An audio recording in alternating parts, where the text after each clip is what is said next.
Let's talk about something we all think we understand: powerful communication. We spend so much time obsessing over finding the absolute perfect words, but the truth is, and this might sting a little, that's not what really matters. So get this, according to communication experts, the actual words you use, they account for less than 10% of your influence. Less than 10. The other 90%? Well, that's all psychology. It's about strategy and really getting how the human brain processes information. And this explains a phenomenon we've all seen, right? You've got that one person who can walk into any room and just command respect. People listen. And then you have other people, brilliant people with incredible ideas who are just completely ignored. The difference isn't some innate talent they were born with. It's a skill. It's mastering that 90%, and it is absolutely a skill that anyone can learn. To unlock that skill, we first have to shine a light on the fatal mistakes that are sabotaging our influence, often before we even open our mouths.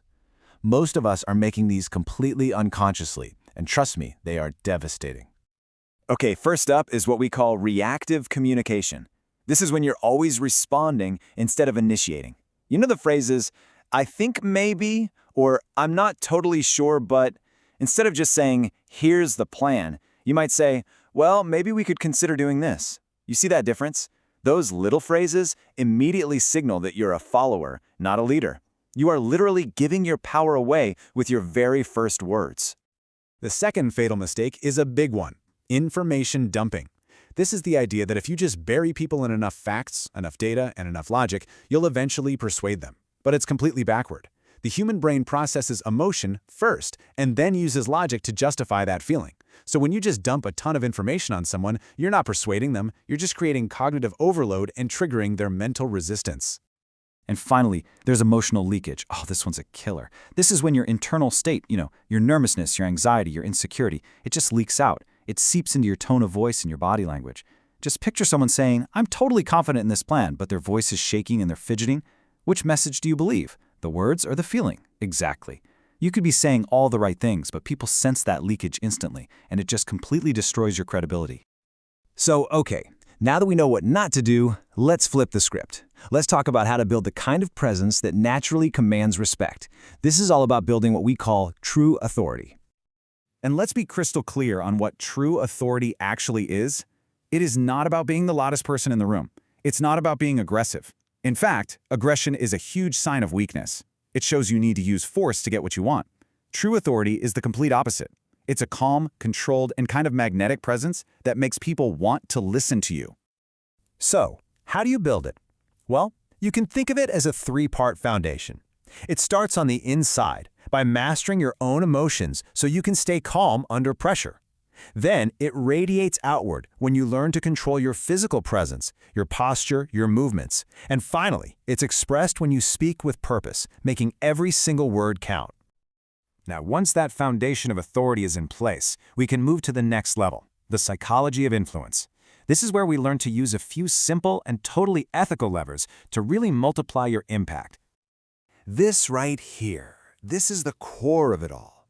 People make decisions based on emotion. Period. Then they use logic to justify those emotional decisions. So what does that mean for you?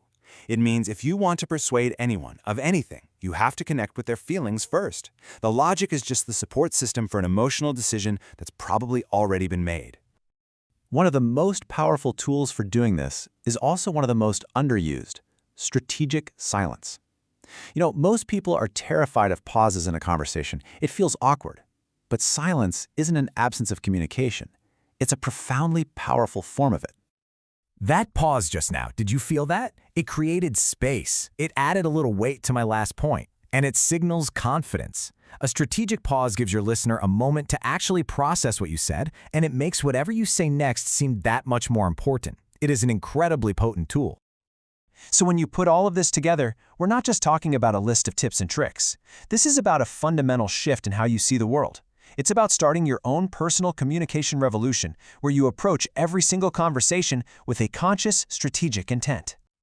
So let's boil it all down to the absolute key takeaways. Number 1, your influence is 90% psychology, so stop obsessing over just the words. Number 2, build calm authority because true power never, ever needs to shout. And finally, number 3, Always connect with emotion first and then back it up with logic. You get those three right, and you've already changed the game.